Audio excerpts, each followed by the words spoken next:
very good afternoon to you. I'm Howard Feldman. This is a Synthesis podcast, and today I am absolutely thrilled to be chatting to Dr. Tumi Semete. She is, of course, the CEO of SAHPRA, an unbelievably interesting position to be dealing with at the moment. Did you ever in your wildest dreams imagine that this was going to be your life? Not at all. I thought I'll join the regulator and tackle matters of oncology drugs, TB, HIV drugs, new regulations around medical devices, the usual things. Right. Not ever in my wildest dreams would I have thought of COVID. And ivermectin. Do you wake up screaming from ivermectin? Let's not mention ivermectin. All right. Well, in fact, this isn't about ivermectin, so we're okay. I've got this theory that ivermectin, I think I mentioned it to you maybe on the phone call once, ivermectin are like Bitcoin traders. The minute you say anything, they're there on social media, but we're going to keep that aside for now. We wanted to talk about the vaccines, and part of the reason that we wanted to have this conversation is that there's this understandable, I guess, nervousness around what we're putting into our bodies. Is it effective? Isn't it effective? Is it dangerous? Has the research been rushed? Take us through, from a scientific perspective, as the regulator, what you have been through in order, by the time you get to approve a vaccination. Sure, thank you. And I think the public concerns around the speed of development is understandable, right? Because typically this is a long development timeframe. But this is what happens when you are under a pandemic, in that you don't have the luxury of time wherein you have solutions that could be feasible in addressing specific, elements of management of the pandemic. And what you will find is with the number, and today we're talking vaccines, but with the number of these vaccines, it's technology that already existed. If you look at the adenovirus vectors, that's been in existence for many years. The inactivated viruses, that technology has been in existence for many years. The relatively newer technologies, the mRNA, but also it's not so new, right? There's been a lot of R&D that's gone into it for, oncology vaccines, oncology treatments, etc. So there's a lot of R&D that went into that. Mm-hmm. So that's one important point that we must reflect on. But also for us as a regulator, we have to ensure that whatever that we authorize, the three key principles of safety, quality, and efficacy are addressed. And while we are under emergency, we have also mechanisms of how we operate around when we do have a public health emergency. And so the comfort we can give to the public is that we have not compromised on these three elements. And there's then, regular monitoring of these products. And in fact, and I don't want to get into the political side of it because that's not the subject of this conversation at all, but we saw you coming under immense political pressure a few months ago to approve vaccines. That must be quite difficult because then you still have to adhere to the scientific principles, even given pressure. So even in the context of pressure, you're right, we do have to adhere to the scientific principles. But putting the political pressure aside, I think we do have the pressure of the fact that we are under a pandemic. So we do have to demonstrate flexibility and agility in how we operate. So while we don't compromise on the core principles, there are operational elements that we've had to reconsider and build in some agility so that we are responsive also to this pandemic. One of those, and we've had this conversation before, is one of those aspects is how every batch that is of vaccines that comes into the country is approved. You don't have the time to go through a long process there. Take us through what happens. Exactly. So, typically when you authorize, in this case, a vaccine or a biological, every batch that arrives in the country, we would take samples from that, and our national control lab would do testing on that to make sure that the quality of that product still confirms confers with the quality of what we have approved. Now, because some of these are technologies that we don't necessarily have, and this is not unique to South Africa, we are applying what we call reliance, wherein we say, the documentation that's been made available when the product left the country of manufacturing, we will consider that. And it's detailed information that enables us to trace the product, that enables us to assess the quality, but also we look at, what we call temperature loggers in terms of when it was being transported from the manufacturing country to South Africa, was it still maintained under good conditions? So it's more a paper-based assessment versus an actual assessment, because an actual assessment will take a lot longer. Right. So we've asked the company, and we've asked people just to send us questions that they are concerned about. In fact, how this all came about is we were sitting in a COVID task force meeting and having a conversation about whether we need to deal with vaccine hesitancy. And the assumption was that we didn't, but there were a couple of people that had questions around the vaccine, and we realized that it's not a safe assumption to make that everybody just wants that vaccine in their arm. That might be my view of things, but it isn't everybody's. And so what we did was we invited a whole lot of questions from everybody. I guess the first question would be with regard to the efficacy of the vaccine. We've seen, of course, the Delta variant. We've seen countries like the United States, like Israel having a particularly strong vaccination rollout program, but now they're starting to see breakthrough cases, yes, not particularly serious ones for vaccinated people. But does this mean that we have to manage our expectations around what the vaccines are able to achieve?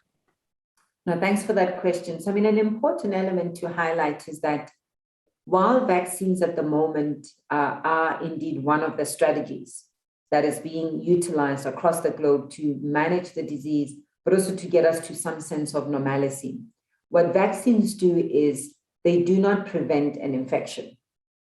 So you will receive a vaccine and you may get infected. That's why we continuously insist on the use of non-pharmaceutical interventions, because you may be infected and you could infect another person. There's still studies ongoing to see to what extent can you, infect another person. So you can get infected, and we've seen people getting infected, and we're looking at how many days after post-vaccination we're seeing these infections.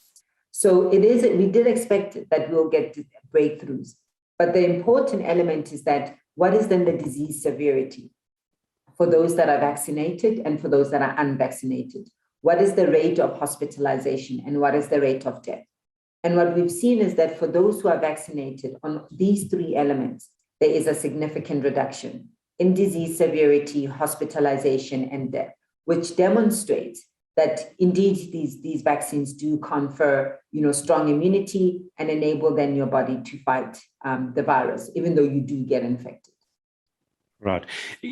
In a situation, and maybe I'm not quite clear on this, in a situation where you've had a significant portion of the population vaccinated, and there is a variant such as the Delta variant, under circumstances like that, wouldn't it then almost become like COVID, become like the flu? In other words, you might get it, there's a good chance that you might get it, but in fact, it's not going to be that severe. And I guess the second part of that question is, where do we have to get to in terms of the so-called herd immunity in order to be in that situation? Yeah, very, very important question. What we know about viruses is that they do indeed mutate, they do change, and hence even for flu, you need to get the seasonal vaccine. What the interesting part about the coronavirus, the SARS-CoV-2, is that it's the rate at which it's having these changes, and changes in the side that do either make it more transmissible. We saw with the Beta variant, the severity was a lot more than the others. So that really is what scientists are looking into. So one of the conversations that are ongoing is about, is there going to be a need for booster doses because of these emerging variants of concerns? Again, it's a question that we are asking. At the moment, there doesn't seem to be strong evidence to suggest that we do need boosters. There is a statement that the WHO published on the 10th of August around this. So, there's a lot that's unknown. And I think to your second point around herd immunity, indeed, I mean, when we all started off, we said, vaccinate 60 to 70% of the population, you'll get to a herd immunity. But the minute you have these variants of concerns emerging, you have to then go back and say, have the vaccines that we've utilized, do they still demonstrate efficacy against these variants of concerns or not? And if they're not, do you then consider, an additional dose or a booster? So there's just so much that's unknown with this virus. And I guess that is the part that makes people nervous, is the doctors that we speak to are saying, we're still new at this. We can deal with what we know now and do that to the best of our ability. But there's no doubt that the positive results we're seeing from the vaccines around the world is tremendous. A lot of questions were concerning the side effects, the blood clots, the people not feeling well afterwards, all of this type of, do we have stats to show how significant the side effects are? So we and again, that's a very important question, and quite soon we'll be issuing just some results from South Africa in terms of the reports that we've received. But so there's 2 points I'd like to mention. The first is around what we call adverse events following immunization. So these are side effects that you feel that are not necessarily related to the actual vaccine, but they're related to, a lot of us, you had a sore arm a day after this, right? And it's related to the injection at the site, not necessarily to the active that's in the vaccine. You may feel a bit nauseous, etc. That's related. So not necessarily to the actual product, but it's related to having been vaccinated. So those were tracking, and we've received a number of reports. And typically with those, you feel those effects, a day after being vaccinated, they last anything between 2 days and 3 days, and you feel okay after that. You then have what we call the serious adverse effects following immunization. Now, those are the ones that we investigate. And we then go and we look at, for this specific patient who was vaccinated, what else were they taking that led to that serious event? So we've received a lot of those. And in a lot of the cases, some of these serious events are either very rare, which is what we saw with the clotting, which is also what we saw with the myocarditis. We've got a case here of a reported myocarditis. So we're monitoring, all of those, but they're very rare when you look at the total population that has been vaccinated. And the key aspect is to also look at causality. Were these as a result of the person being vaccinated with, for example, a Pfizer vaccine? Or were they because of them being vaccinated with a J&J vaccine? So causality is very important. And that, again, we've seen some reports from studies in the US, or reports in the US, reports in the UK, around this causality. So again, there's continuous monitoring of these. Again, there's a lot of, like somebody sent in a thing to say, well, their neighbor down the road had the vaccine and then they died. And it's those types of stories that instill the most terrible fear in us. But as you say, it's a question of who that person is, what they were taking, if this was the reason that they died. Because I would imagine that when millions of people are being vaccinated, well, some of them would have died from other causes a few days afterwards. Anyway, that's just how it works. How do you respond to that? Exactly. And so that's what we've seen. And so we've looked into every single case of death that has been reported. And as I've said, we're going to be publishing these results quite soon so that the public is aware. And close to all of them are not linked to the vaccine. That's interesting. The ones that we are not able to link, or at least to make a determination, is because we don't have enough information. We don't have the age of the individual. We don't know what they are, what they were taking, what other medication they were taking at the time. But for those where we've got the information, we can say with a level of certainty that they were not linked to the vaccine. So, but we continue to monitor. Because as I said, these are vaccines that have emergency use authorization, and we have to continuously monitor. Right. A few people asking about if they're suffering from long COVID, if it's dangerous to have the vaccine, if it's good to have the vaccine. What are your findings? Yeah, so what we've seen is that, firstly, just for a person who has tested positive for COVID, whether you've got long COVID or not, you need to wait at least 30 days after you either PCR negative or, your symptoms have cleared before you get a vaccine. Because remember what vaccines are. They use a small piece of the, virus or in the case of messenger RNA to elicit your natural immunity in the body by introducing this. So again, your body is going to react. And that's why you have these minor side event effects after getting a vaccine. So we recommend wait for 30 days before you can get a vaccine. But also those with long COVID, again, the risk of getting COVID is higher than the risk of taking the vaccine. So the benefit risk still really is very positive for vaccines. So we recommend, but depending on what the symptoms are, we recommend that they do engage with their health professionals or practitioners and then get advice in terms of whether they should go. Matters, for example, or comorbidities such as hypertension, diabetes, we've seen that if it's not stable, it does cause further complications when one has received a vaccine. So again, we say engage with your health practitioner, make sure that you're stable before you are given a vaccine, and also indicate at the site that you are a person who is hypertensive, you are diabetic, etc. Is there in South Africa, of course, we're looking at Pfizer as well as the Johnson & Johnson. Is there are you seeing results in terms of which is more effective against the Delta variant, or is it much the same? It's pretty much the same. So the data that we've received indicates that, Pfizer has definitely a much higher vaccine efficacy against the Delta variant. J&J, slightly lower than Pfizer, but still within the acceptable limits. We've seen that even the AstraZeneca that we didn't roll out does have, very good vaccine efficacy against the Delta variant. So at the moment, and that's why we've continued as a country to roll out Pfizer and J&J, because we are comfortable with the data that they've shared with us. And of course, the advantage of the J&J is that for people living in more remote areas, it's one shot, so they don't have to come back. It makes life a little bit easier. Exactly, yeah. Are you still looking at the AstraZeneca vaccine or Sinovac or the Sputnik? So the Sinovac vaccine we have authorized with conditions.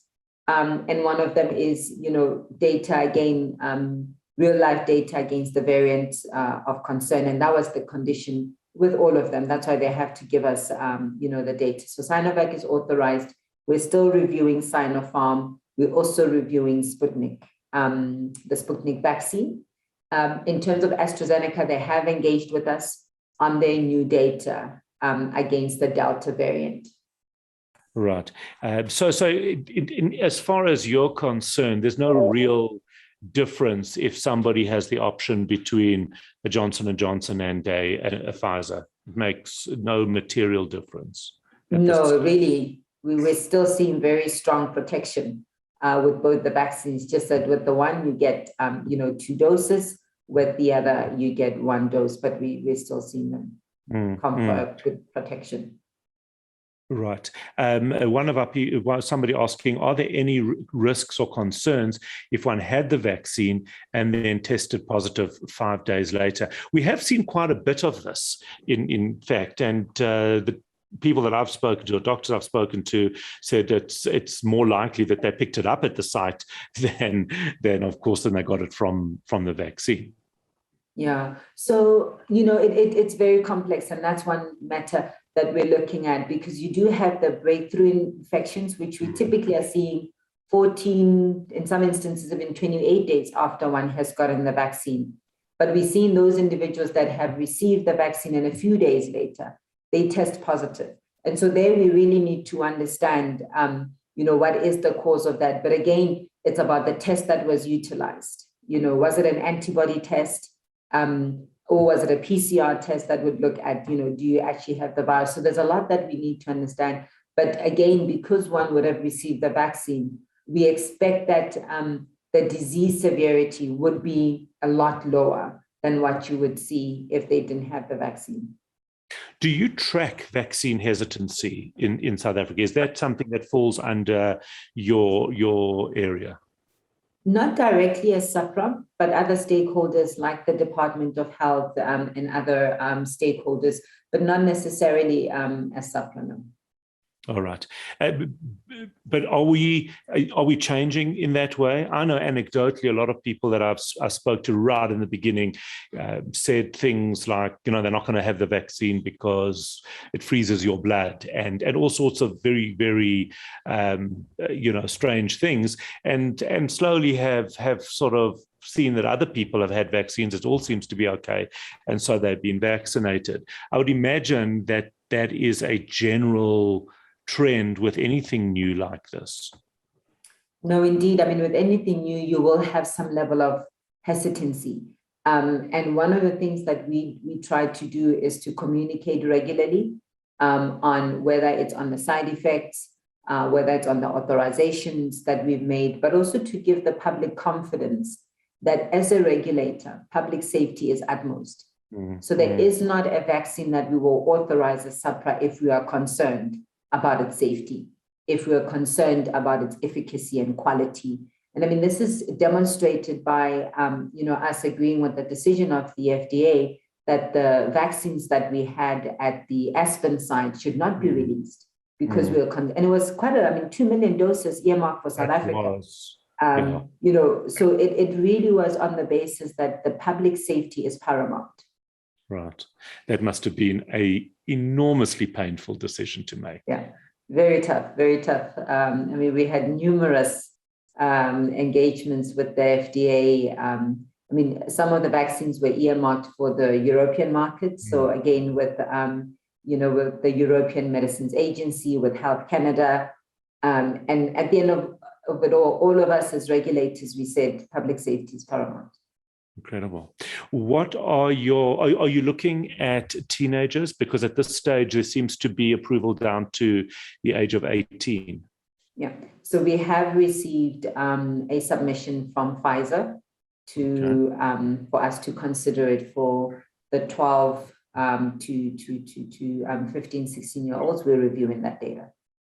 Okay, good. So that is good news, because I think a lot of, and in fact, our younger people are the ones that are very social. They're out and about. So although they might not become as ill statistically, they certainly can spread it, which I think is obviously important. Your message to people who are vaccine hesitant, anxious, what would you say to them?